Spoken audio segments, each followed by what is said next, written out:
Hey, everybody, and welcome to this fun happy hour tasting. Actually, thank you to those of you who endured the test that we just had. Did not actually mean for you to see that. I put it on private, but hey, it happens. I actually have a fun special guest with me today. Over the holidays, somebody's wife ordered him a whole bunch of my books, and somebody didn't get those books from the holidays because somebody didn't get messed up and didn't mail them. That somebody was me. Somebody was supposed to get the books. Was Nate Russell here? Nate, how are you doing, my man? I'm doing well. Wow. Nate and I become Instagram friends, chatting back and forth. You know, that's the beauty to me of whiskey is that you make a lot of friends out there, like in the forums, on the Instagrams, the Twitters, and all that. And so you're a big whiskey guy. You're a growing whiskey guy. You're new to the community, but you're getting into it. So relatively new to the community, but moved here for something else completely, and just fell in love with bourbon, and started following the culture, the people, then obviously you, and then I think the biggest thing I think probably made you boom with the community is probably the Amazon series. Oh, thank you. So I think that was a big influence on me, and just getting out there and tasting things, and I think the biggest thing was, there's so much out there, and it's like, and there's so many flavors with each different brand that you're tasting. And the biggest thing is like, what are those notes that I'm tasting between each brand? And you inspired me to kind of go out there and try, if you will, and sample a lot of different products. So I've impacted your bank account considerably.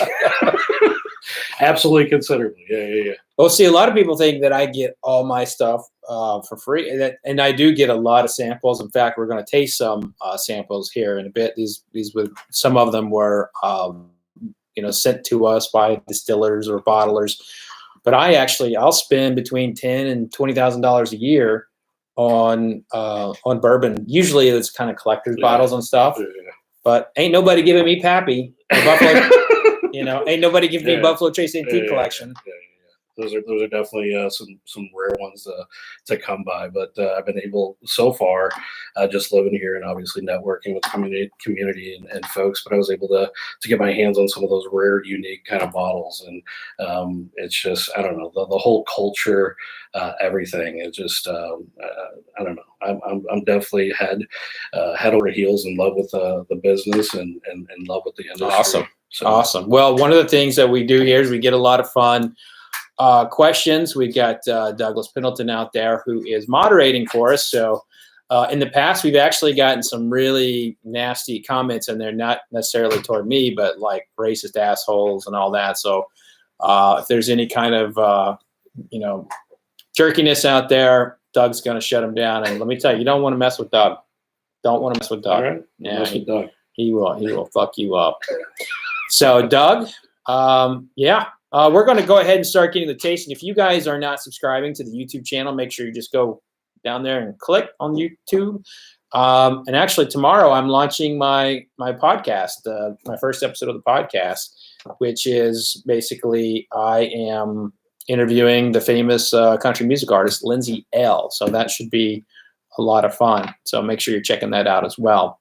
Let's get to it. So the first thing that we are actually going to do is we're going to taste a little bit of science. Now, Nate, I know you're kind of new to the community, but one of the things that I really kind of, in the last 10 years that I've talked a lot about is rapid aging.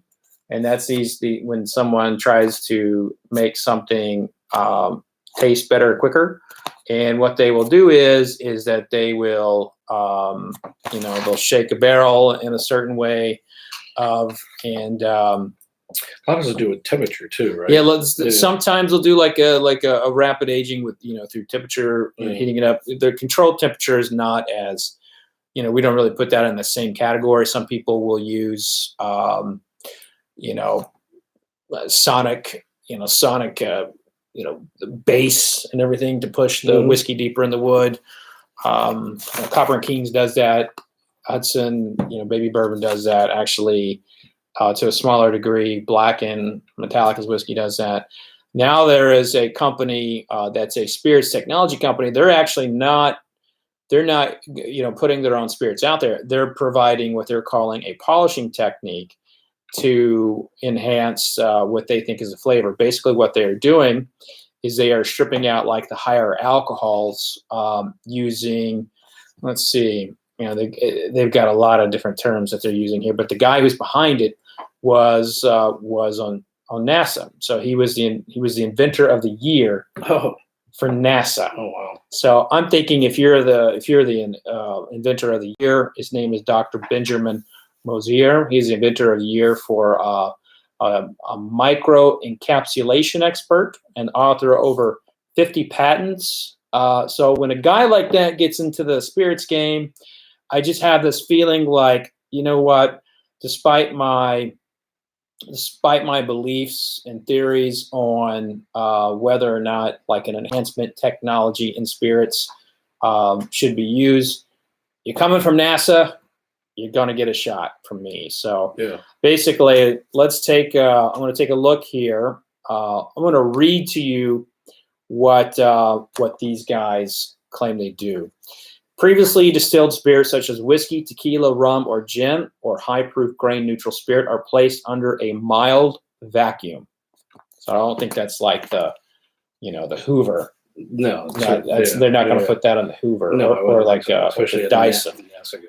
This is like a science vacuum. Simultaneously, the spirit is gently warmed and placed in an extremely high energy field. Okay, I feel like I'm in an episode of Star Trek right now. Like seriously, I'm a big science geek, sci-fi geek, and I'm like right now I'm going into a sci-fi. But hey, this guy was in NASA. Maybe he knows some aliens, and maybe he borrowed this from an alien planet. This creates supersonically collapsing voids in the solution, which undesirable off flavors and odors penetrate as vapor.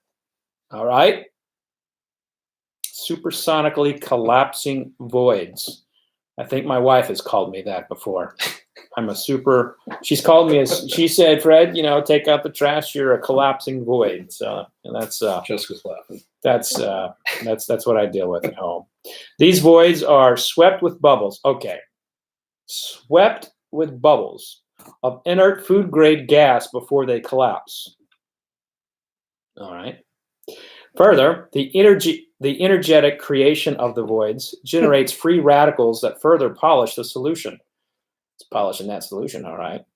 This is accomplished with precise control of 7 dynamic process settings. In a second phase, a reactive food-grade gas is introduced to convert waxy, harsh fatty acids and similar compounds to form flavorful esters, a process similar to that which occurs in barrel aging. Now, this is the part of the story where I normally am like, well, so the barrel's already doing it, and why would we try to improve upon the barrel? But we're here to taste. We're going to give this a shot. And honestly, I learned about energetic voids. So, cool.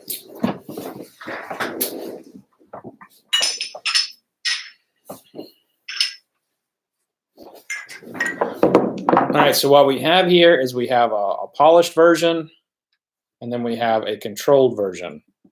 I'm not seeing, there's not a notation of what the spirit is. It just says Persedo Spirits on there. 4 years old. They're 4-year-old whiskeys? Mm-hmm. And then you're supposed to do the polished first. Taste the polished one first. All right. And then the control is after it's been polished. All right, so I'll go ahead and pour. Let's see if we have any questions out there. Looks like Jason Simone's saying they're going to fail. He doesn't think that this thing's going to work. So basically what they're doing here, what these guys are doing is they're saying, hey, we'll wax your spirit up for you. We'll wax that spirit. We'll make it better. And they're bringing it in at 4 years old, and it is, and then they're applying their process. So they're not doing where I think a lot of these rapidly aged products fail is they send something out into the market that's like 1 year old, 8 months old.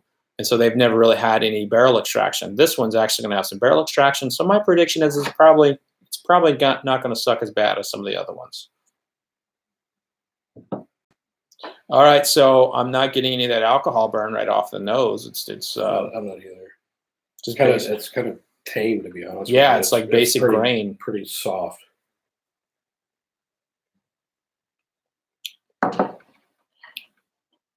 It tastes a lot like Jim Beam, regular Jim Beam white label. Corn forward. Oh, very much corn forward. Corn forward, not a lot of alcohol there. So not I wouldn't say it's over complex either. No, I mean this is simple. Like this is not complex at all. Yeah. This is basically saying like, hey, I fit in the category of whiskey. Yeah. You can drink me if you want to, but there's like 1,500 products that are way better. Yeah. But not bad though for a 4-year-old. Yeah. But the whole point of this experiment here is for us to taste. It's for us to taste the process, and then taste the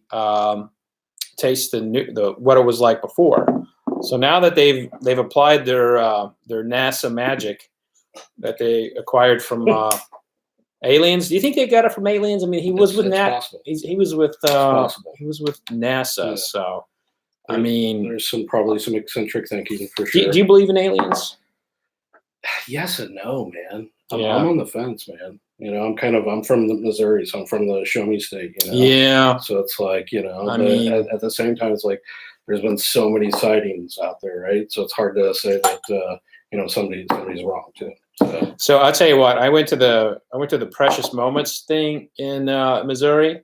Yeah. And my family made me go. Yeah. And that felt like you just redeemed yourself. Okay. It that made me feel like aliens existed, and those little precious moments were aliens. They were freaky. Possibly. So did it scar you? I mean, I have nightmares. And they were those big eyeballs, and it's like the movie The Frozen. That creeps me out too because of the big alien-looking eyes. Yeah. Okay, so here we go. We're going to find out if the unpolished version of this whiskey is better or. Personally, I think it's lighter on the nose. Yeah. And the live chat is not coming out. Let's try to pop that out. There we go. Okay, so there's actually, it's funny on this. I get a little bit more on the nose than I did the previous one. Whereas I'm just the opposite. But I will say this is, after taking a sip here, I will say this is, to me, it's better. It's smoother. It's a little bit more buttier on the palate. Yeah. And just a little bit smoother. Yeah, it's got more of a it's got a lot more flavors there to me than the polished version. Yeah, just the opposite. But I will say the nose on the first one, I feel was better. Here, a little bit bland, if you will. Mm. Well, there's the non-polished one has some dirt elements in there, and to me that's a characteristic of the alcohol in a good way, not necessarily I want to see get rid of, but I definitely notice a distinct difference between the two. Like if you had me taste these side by side, I would say there is no way on earth that this is the same spirit. I would agree. But they applied a process to it. They've changed it. In their eyes, it's the better, it's the better. But let's be honest, they were working with a pretty shitty bourbon or whiskey or whatever this is, because the only reason why I'm tasting it is as a sample. I think that there's probably merit to this technology, and I'd like to see it applied. On a different scale. What bothers me about this is that what always happens in this category is you get people who are not traditional distillers or whiskey makers. and they see the time in the barrel as they see it as a problem because it doesn't age fast enough. And so they try to create solutions to get a taste that would be in the leak, and you're never going to get that taste from the barrel. Even if they get the best 4-year-old product possible, there's not going to get the same flavor that they would from an 8-year-old or 10-year-old bourbon. There is no way you can replace time in the barrel. That is king in American whiskey. And I would think there's something to say to be, about growing something organically. Yeah. Or producing something organically, given time, age, and doing the things the normal, natural pattern way. I think it says something. But the only thing to your point, though, and I think there's a financial piece component to it too, right? Oh, I mean, just that's huge. right. I mean, versus 4 years versus age in the 8 years, and then you're getting into all the taxes and everything that comes with it that they're out. I'm just curious with this technology, like obviously there's got to be some profitability in it, right? Because they wouldn't be doing it still, if they weren't. But I'm just curious as like the cost, like the investment, and Well, I'll say this: I've got a new show coming out on the Spirits Network, and one of them is it's called the worst bourbons ever made, and it's my list of the worst bourbons I've ever tasted, and a couple of them are rapid age products. And the thing is that it's nothing against them, and it's nothing against the process or the effort. And I honestly think the way that this group, this Persedo group, is doing it is the right way. They're trying to do it on something with age on it, and I could tell a difference between these two. I definitely could. But what I would like to see them do is not to try and make a 4-year-old taste like 8 years old. I'd like to see them make Kessler's taste better than it is, or something like that. Yeah. And I think that's where this kind of technology can live, is in some of those lower tier blends.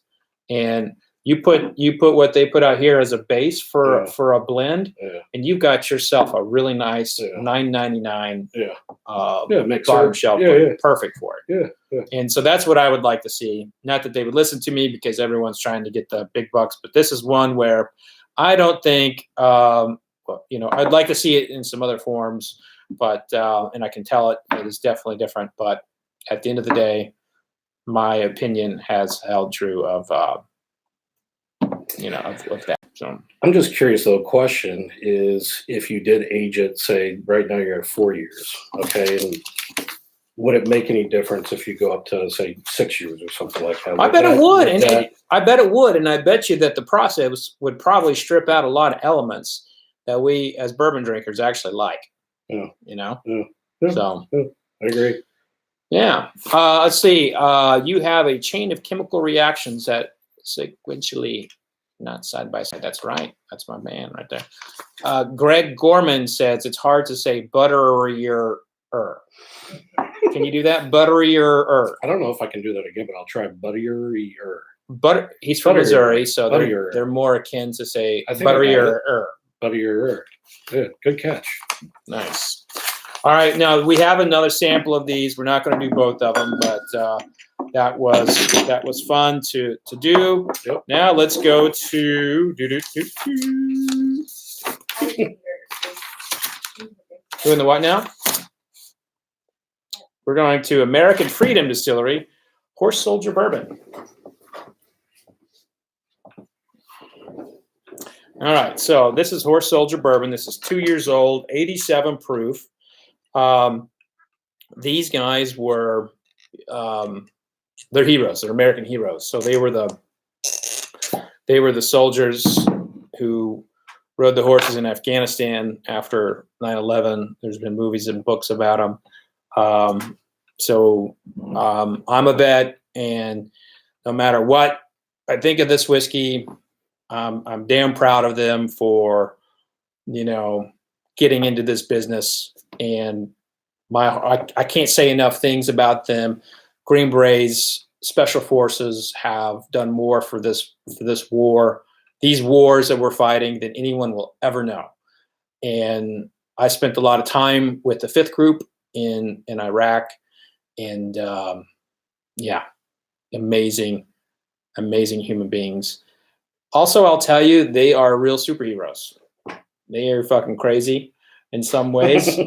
Like, I remember we were on an operation in Mosul, and one of the scariest things to do was go on a joint operation with the Iraqi National Guard, because there were times you didn't know which side they were on. They weren't as disciplined as we were, and when there was fire coming, you didn't know if they were going to shoot at you. So it was, and those guys were always with them, and that was the most dangerous job if anybody was to be with them. But they were there training them every day, and they were badasses. So with that, and I think a lot of people forget about the families too. Oh my God, that are supporting these folks, and and every single day, going to bed with those questions and all that. So I agree. They're absolutely they're the heroes. So Brad Dickey just just made a comment. My son just got back from Afghanistan. He said the only people he was flying around with special forces and regular army. Stays at the base. You know what, Brad? Call your son next time you see him and tell him that we really appreciate his service, and send me your address. I'm going to send him a book and a bottle of good whiskey. So thank you so much for being a father of an American hero. So if you get a moment, please do that. So with all of that said, this is where things get hard. Is that I can't, even though I have this deep love for fellow veterans. If their whiskey's not good, I have to say it. So that's where it gets difficult. In 2 years, right? Yeah, this is 2 years. This is basically this is from. Let's see, where's the state of distillation on here? It's from. This one was in Columbus. So this was distilled in Columbus, if I'm reading this correctly. I know the other ones are MGP, but the 2-year-old looks like it was done in Columbus. If I'm incorrect on that, I will put in my show notes. There you go. I spilled a little bit there. Sure.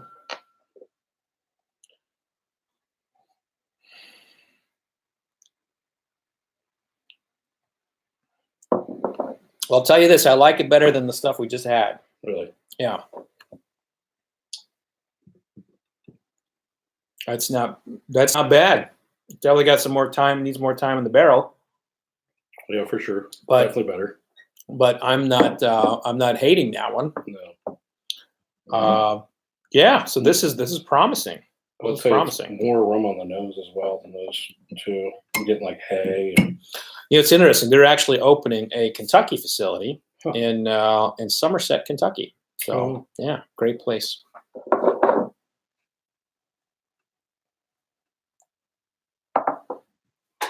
And Robot Scott points out that this the steel here was made from steel from the World Trade Center. Pieces of scrap metal from the. Yeah, that's awesome. Pretty cool. Yeah, definitely a nice touch. So we do have another one from them. They've got, so we have two more, but we have a lot to taste. So we're gonna skip the traditional small batch, and we're gonna get to where both of our palates probably want, and that's an 8-year-old cash strength mash bill of 70% corn, red winter wheat, 10% malted barley. 8 years old, cash strength. Nice. Jess, we're probably good for that light now.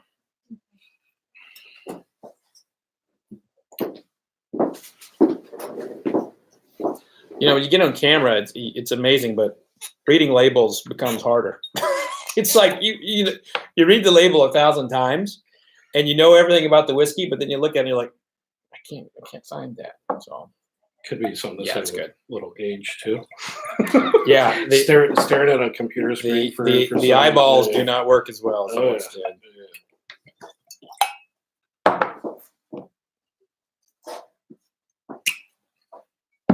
Interesting.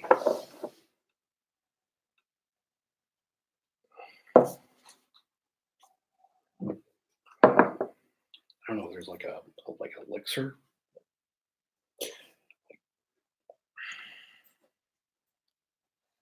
There's definitely some smell a little vanilla, a little caramel, little. I think I had that wrong. Where's this? Where's this cash drink from, Jessica? I think it's from. It's on there.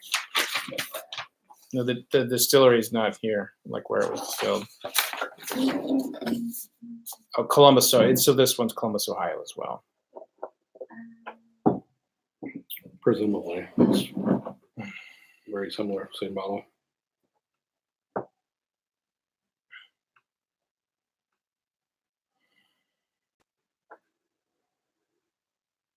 So this is what was throwing this is what was throwing me off. This is done by Middle West. So this is actually distilled by Middle West Distillery in Columbus, Ohio. And what was throwing me off about it was like I knew that, but then I saw something on the pages. I saw MGP, and that's for our next product. And so that Gotcha. I was like having a moment there. Sorry. I have gray hair for a reason, folks. Okay, so this is not a smell that I want to smell in my whiskey. I'm getting some construction materials, some things that I don't necessarily want to smell. Like it's kind of, you're like walking into like they're, you know, mixing up concrete and stuff like that. Your nose is awesome. And in like you go into Lowe's into the floor section, like the, you know, they got like that little peel, the little plastic peel there at the bottom. It's what it smells like to me. I get a hint, a very small hint of like caramel vanilla, like on the back. I could be completely off. You are the one. It's your nose. So you're Yeah. absolutely right. And that's the thing is like this is what I'm getting. Yeah. And you're getting caramel. That's great. But I'm getting all that stuff too now that you say it. But I am getting a hint like on the back and like a vanilla and caramel, and it's very just there, you know. One note really jumps out. It's black licorice. Yeah, this is a real black licorice kind of taste to me, and then like little plasticky, like water that's been in a plastic bottle for too long. Yeah, I think I like the other one better. I like the lower proof one more. The 2-year-old, yeah.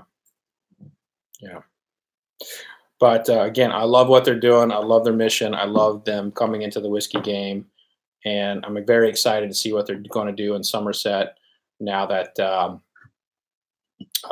they're moving forward. Let's taste that other one. Let's taste that other one.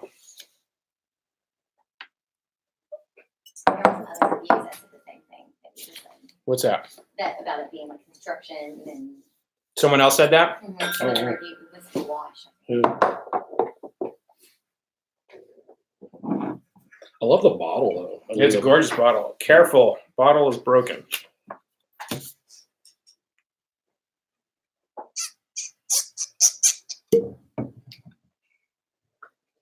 Oh, so that bottle is definitely broken. Yeah. Said careful. Well, I didn't know it was broken that way.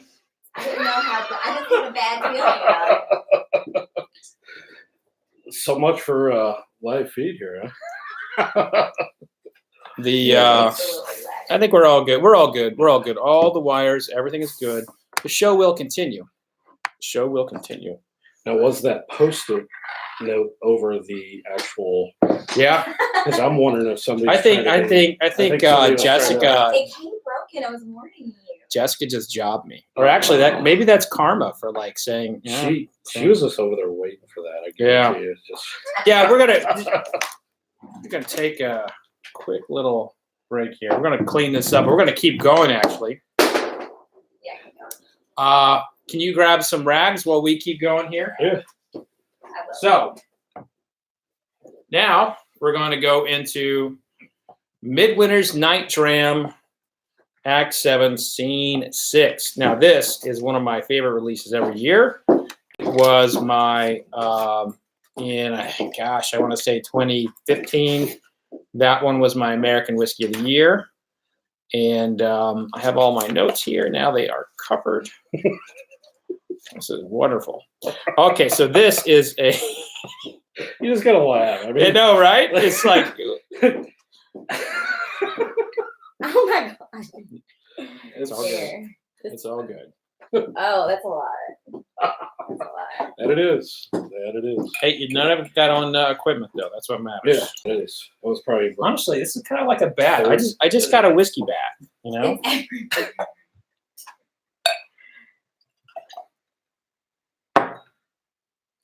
I smell bourbon. Put that down in your bottle over there.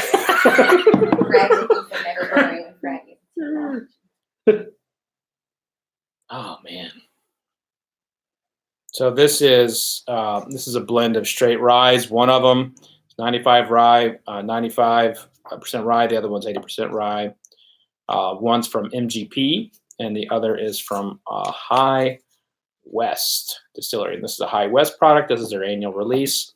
And this one is finished in French oak port casks. Oh, that's pleasant. Some bitch, that smells good. Yeah.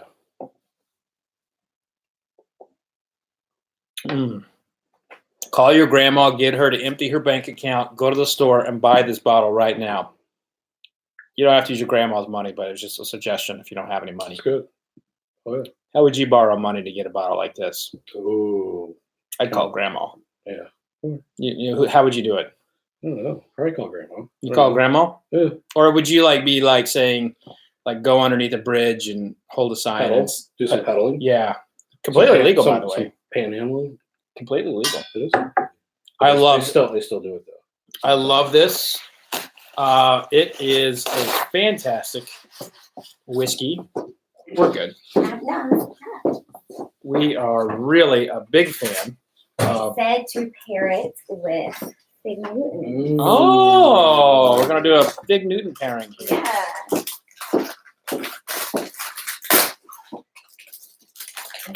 David changes his life.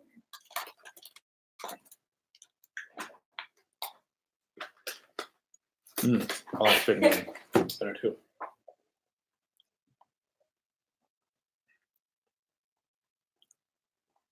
Oh my God. Oh my God, that's amazing.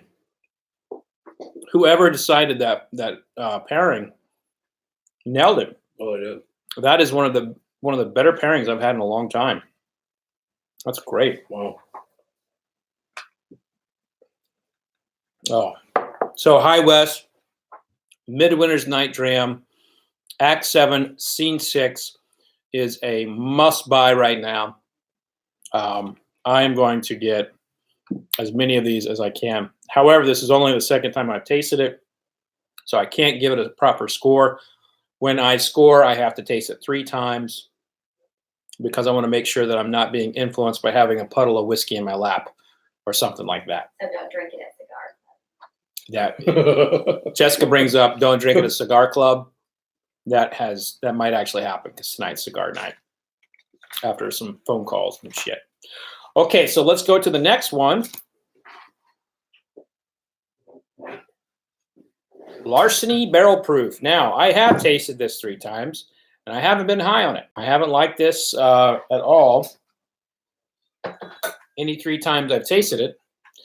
And I've put a lot of work into it, as you can see. Listen, you gotta keep tasting to make sure you don't like it.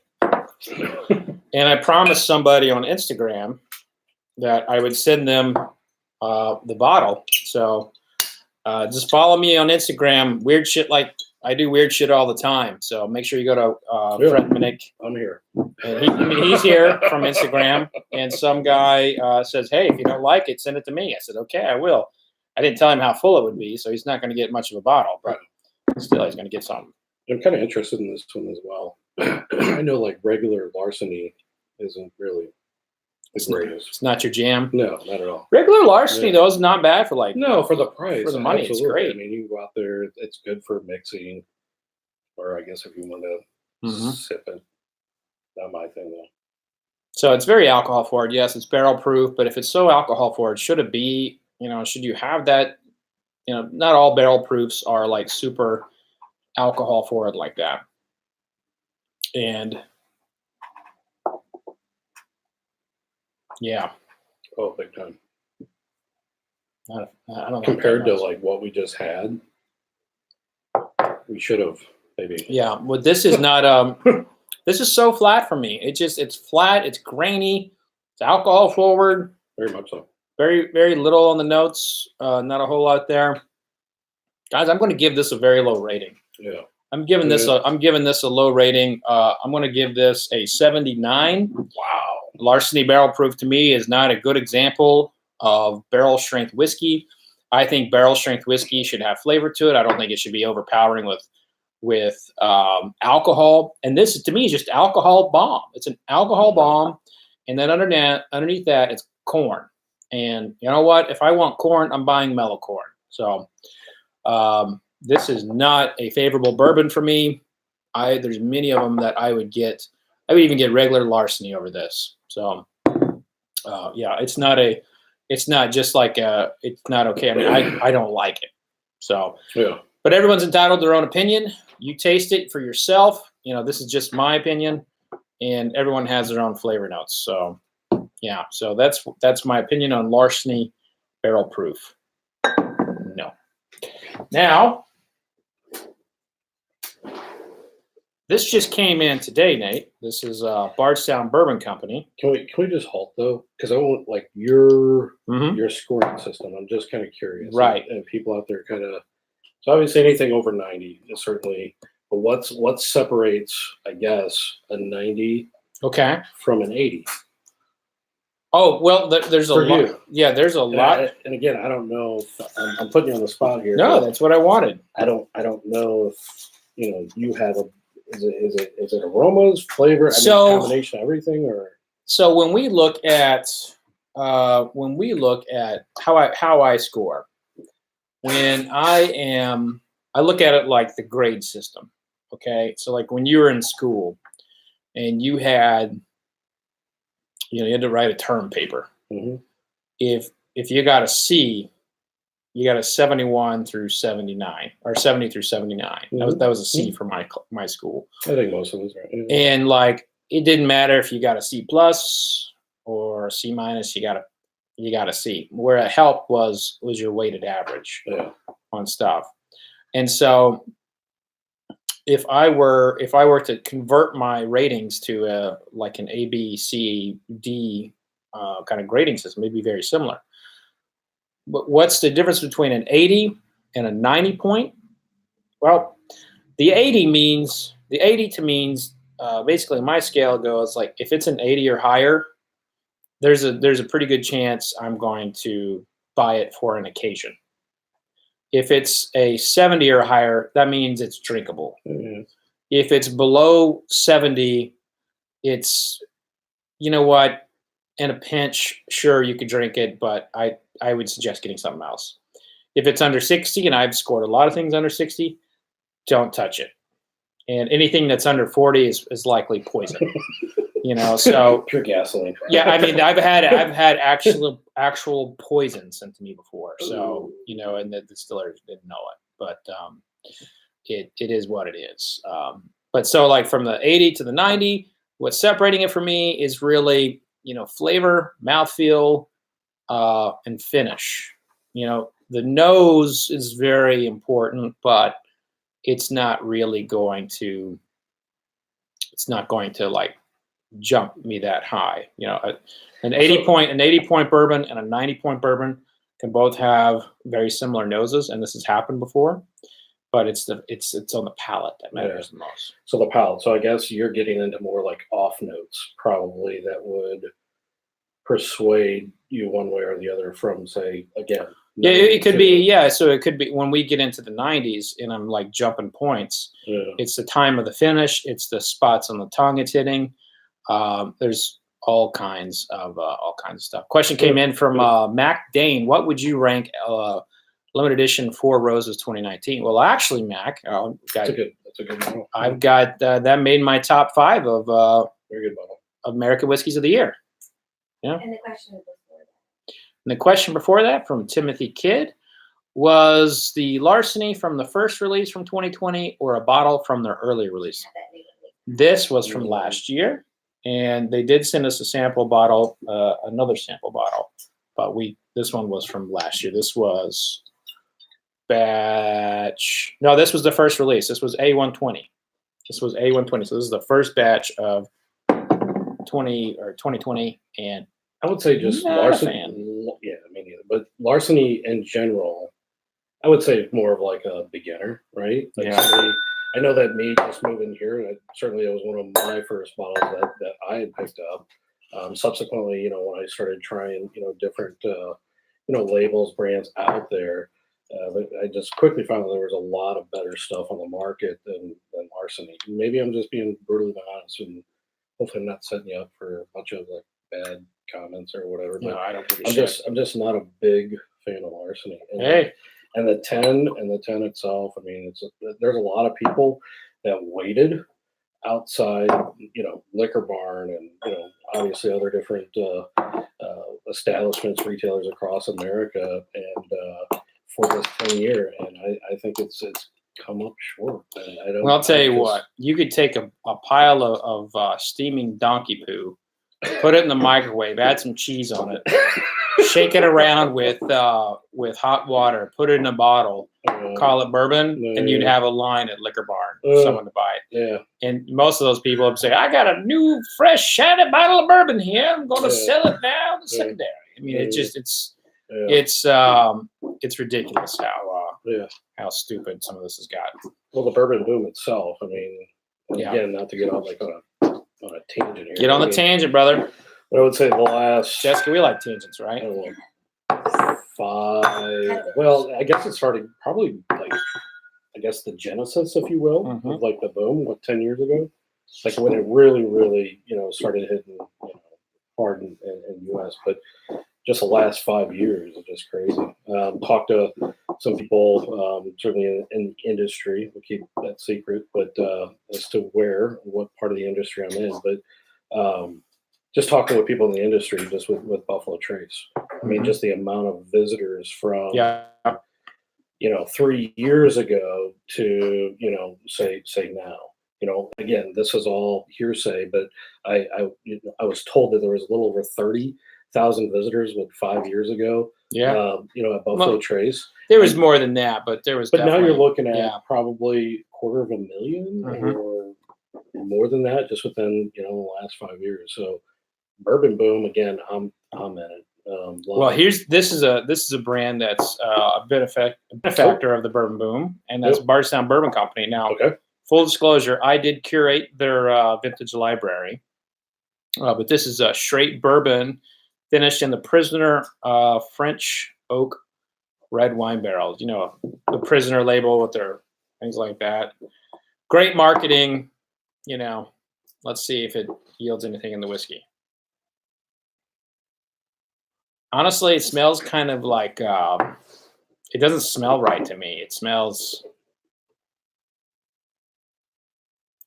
like, there's nothing really there. Well, no, what I mean by it doesn't smell like, this smells like fermenting wine juice. Like, so I've spent a lot of time in wineries, and there's a particular smell of wine fermenting, and it's kind of sulfite-y. This smells like that. It smells like sulfites and a fermentation. There's not much there. It's got a little sweetness to it, some raspberry, some blueberry. Yeah, kind of okay. Kind of okay. Jessica, do we know the price on this? I don't have much on that one. So now we're going to jump to. Just say the proof is. Now we're going to go to the long-awaited Bourbon County release. Oh wow! We are switching gears. You know a little bit about beer. Yeah, a little bit. $124.99. Okay, so that Bardstown we just tasted was $124. Would you buy it for that much? No. No. No. What would you buy for $124? Man, my palate is so great because obviously, as you know, I've been into the Irish whiskey stuff in addition to bourbon lately. But I don't know. Obviously, anything red breast, 15 plus years, I'm gonna buy over $100. And then in terms of bourbon, I hate to say this, but it's like if I found a Weller 12 for probably over $100, I probably would buy it. That's a good pour. That's a good pour. Make it a little more. Yep. Oh, thank you. I love that. Yes. I'm sure you do.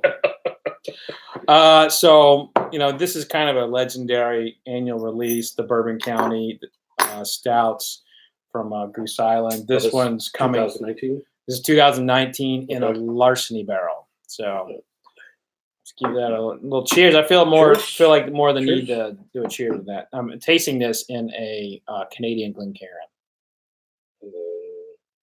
God, that's gorgeous. Oh my God. Oh, it smells so good. I mean, it's well balanced. You know what I mean? Very well balanced. It's not like too much bourbon heavy, or you know what I mean? It's just it's a little bit of both. Like you definitely get the aroma that, hey, this was aged in a freaking bourbon barrel, but it's not overpowering. I think this might be the best. Bourbon stout I've tasted from them. This is fantastic. It's complex. There's some nuttiness in there. Yeah. There's some fruits.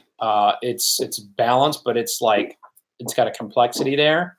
It's hitting on my mouth in a lot of the ways that like a really nice French wine would. Then I noticed too, you had the collection. Yeah. The 17, 18, and 19. Yeah. And I don't know if I want to crack those open and do a comparison. Yeah. It's like, but yeah, I would say just knowing, the background of all those, and obviously subsequently tasting all of them, I would say 2019 is better. Yeah. Than I would say 17 and 18. I just 18 is my least favorite. I just feel like 18. I feel like it was more like bourbon forward. I like bourbon. Yeah, but I feel like it was more bourbon forward versus. When I want beer, I want beer. Yeah, Yeah. This is very well balanced with on the nose and the palate. This is fantastic. I highly recommend absolutely the stout. So let's see if we have any questions out there. And once again, if you haven't already, be sure to click that subscribe button and let's keep partying. From Jeff Frank, Bourbon and Beyond question. Hey, all right. Did you originally approach Danny Wimmer Presents or vice versa? How did it come together? Actually, funny story. Danny Wimmer, who's this iconic music promoter, calls me through somebody. They actually scouted me. Clay Bush, who was with the company at that time, who is now actually my manager. I've been very public about this. But I now have the same management firm as Fleetwood Mac and ZZ Top, and he's now. I didn't even know that. It's awesome. What it's done for me is it's given me confidence, I guess. Like I've been everything I've been doing, I really have just been doing it, and now it's I feel like I have I can really, really take it to the next level. And he, this guy Clay Bush, scouted me. Like they did bands as they were kind of creating this. And in 2013, he came to one of my events and approached me about participating in a festival called Louder Than Life. And I turned him down. I said, no, I didn't want to do it. And which is, I don't know why, because as my genre is heavy metal and stuff. Yeah. Looks like we need to get to the moderation there. We got some really bad stuff there coming in. Block that guy.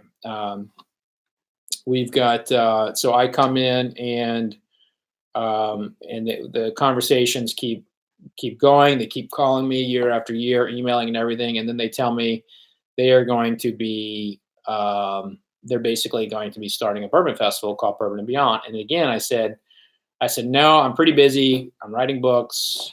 I don't really want to do this. And they were like, will you just come out to one of our festivals and do that, so you can see it? And so I said, yes. And I joined up with them, and we created Bourbon and Beyond. And he's been one of they've become like brothers to me now. So make sure you come to Bourbon and Beyond this year. Absolutely, yeah. I've been to the last couple of years. Oh, good. It's always a big hit, man. Always have a good time. So, was it 2 years ago with the rain? Oh man, I still have PTSD from that. That was pretty brutal. I remember bringing out my freaking, my rubber hunting boots just to get through the freaking duck boots, right? Yeah, duck boots. Yeah. But it was a good time, regardless. So Rebecca Page asks, Barrel Dovetail or Barrel Batch 21? Now here's the thing: Dovetail is a hit or miss for people. Barrel Batch 21 is something that everybody can drink. This is Batch 21 is the best barrel of some time, and I really love it. I thought they did a good job with that. Tim Morgan says, went to Bourbon and Beyond last year for my bachelor party. Congratulations, Tim. Welcome to marriage. It was so much fun. Hope to come back this year. You know what? You should come back, and when you do, hit me up. I'll have something special for you. Sippin' Whiskey. He's commenting to Doug here. Okay, let's see what this is all about. Maybe a little juicy drama. Mm-hmm. One of the recent Bourbon Pursuit podcasts had a chemist as a guest, and it was pretty informative. Yeah, that's right. That's right. Last episode. Now, the question was, what's the best book for chemistry? There's actually some scientific books that Alltech, which is a distillery based, distillery / like agricultural company in Lexington, that they published a while back. And if you want to get really into the nitty gritty, you need to check that out. I'll try to remember to put that in the show notes, but hit me up. I'll send that to you. Brett Colombo. You remember the Detective Colombo? I do. That was a good show. It was a good show. Yeah. Any releases you're most looking forward to, Fred? Any thoughts on Old Forester Barrel Strength Store pickup release? So, yeah, every year I look forward to the Evan Williams release. The reason why I really look forward to Evan Williams is because I can buy it, and that's a good, great everyday bourbon. I just love it. Bottle and Bond. Yeah. So Evan Williams Bottle and Bond was my number one American whiskey every day of the year, and it was great. Yeah, very good. The other question is, any thoughts on Old Forester Barrel Strength? Well, I've already put my request in to get one, so if that tells you anything. I had to go to the back of the line. I think there's like 115 people ahead of me, and I never try to say, hey, but come on. But I really want a barrel cash strength Old Forester. So, question to you: when it comes to, obviously with all your connections, everything in the industry, you could certainly skip a line on a lot of releases, but it seems like certainly you get the opportunity, and of course you do. But then it sounds like a lot. What I'm kind of find out from you is you're getting it from the store in a lot of cases. I get a lot. Segue. Yeah. Look, I will tell you that. The barrel picks that I've done and are in the stores, you're damn right I make sure I get one of those. Yeah. And a lot of times that when you do barrel picks, you don't always get them held. Sometimes you get pulled off, but I'm definitely making sure I get those. I have, I would say that I'm also a good customer to a lot of these people. So, and I try to spread it out. I buy almost exclusively my wine from Westport Whiskey and Wine. I buy a ton of barrel picks from Liquor Barn. I think Brad Williams from Liquor Barn has an amazing palate, does a great job. So does Chris, absolutely, from Westport Whiskey and Wine. But I also I go to Total Wine. I know a lot of people want to say well, they're a chain and all that, but you know what? Total Wine's a beautiful store. It is. It is. And the prices. I mean, when you're talking about retails, you can't really, And so when I'm buying, just the basic stuff, I know I can go there. I get my Old Forester 1920 from Total Wine, and we probably go through about a bottle or two a quarter. I get my Old Forester Rye from Total Wine, which, I drink a lot of Old Forester Rye. Seems like you're a big fan of Old Forester. I like a lot of what Old Forester does. It's it's interesting.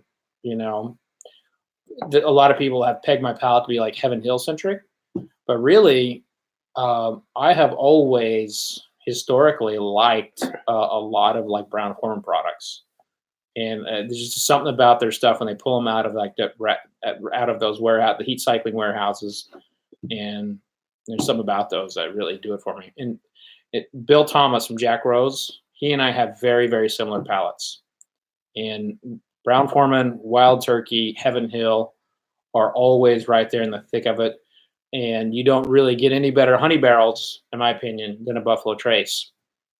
But the best, like to me, the most consistent and best every single day of what they're making is Four Roses. Four Roses is like, when Jim and Al kind of started, and Ova Haney kind of started taking over processes there and making it, pushing it forward to what it is today. Four Roses is incredible, but they're all great. They're all great. Yeah. What I'm finding now is like there's this whole new genre to explore, and that's like craft distillers that are actually really good. I can't say enough good things about Woodinville. Woodinville in Washington is amazing. Like they are absolutely amazing. I love what they're doing. Okay, let's see if we have any more questions out there. We've got a few folks still in here. Might as well comment with them. Rocky Ford says, "Enjoy the show. Thank you very much." Columbo, again, great show, Columbo. Yeah.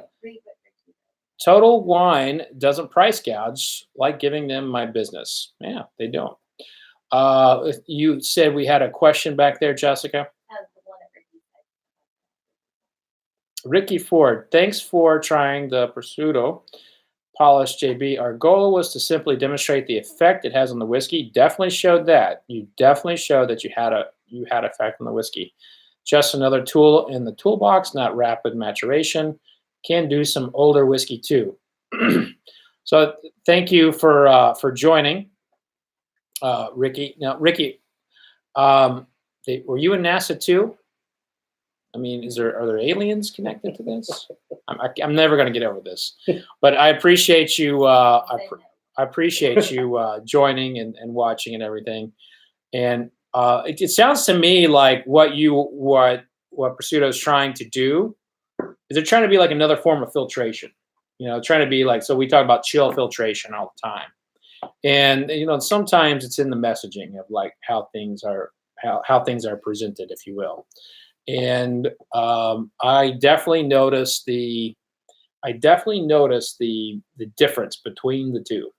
So your product did the job on that sample that we tasted.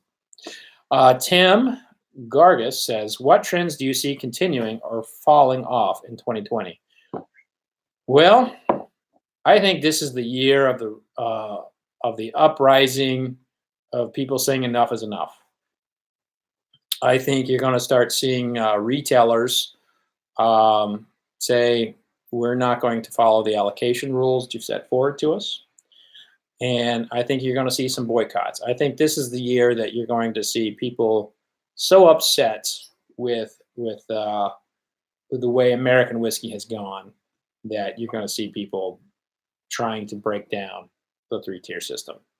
There's always been people talking about it, but I think this is a year that we could possibly see a cohesive effort to crack into it. I think it would take an awful lot. Well, I'm not saying it's going to work. Yeah, I'm just saying that this is the year that you may actually see some see people try to lobby towards it. I think you're going to see an organization within the spirits industry say that the three-tier system is too antiquated for where the future is going of spirits. Yeah, I mean, because what's happening? Yeah. What's happening is that the little guy isn't getting the shot. Mm. But when the little guy has the opportunity to talk to you as a consumer, he can win. Oh, for sure. He or she can win every single day of the week. Yeah. And they're getting bigger. They're getting stronger. They're getting more cohesive and working together. So how often to wet the cork? Rebecca asked that question. Now that's a Not a question like you may expect on the show, but what it means is like when you're aging something or you have something in the basement, you don't want the cork to dry out, so you would do something like that to wet it. It's a very good question. I probably actually need to get down to my cellar and do that right now. But I used to do it every 6 months. There's not really a whole lot of data behind it. No, but it's it's you don't hear that kind of a question every single day. No, but you don't. It's a good question. It's a very good question. Yeah. Sipping whiskey. If a store can consistently bring in and focus on good barrel picks, then I won't mind if they go much off the allotted stuff. The problem with that is the barrel picks still go to those who sell the most. Boy, Columbo keeps asking all these great questions. Do you see Amazon shaking up the industry soon? Ooh, I do. Absolutely, yeah. Also, Walmart's very involved in getting into spirits. Actually, I was just talking to their buyer the other day. Yeah. Amazing woman. Yeah. Greg Gorman. Greg, so you got this check mark highlight thing. Good for you. Greg Gorman highlight check mark guy. If you had out-of-town business guests come into Louisville who want to spend half a day, non-urban distilleries, which does only 2 or 3 would you recommend?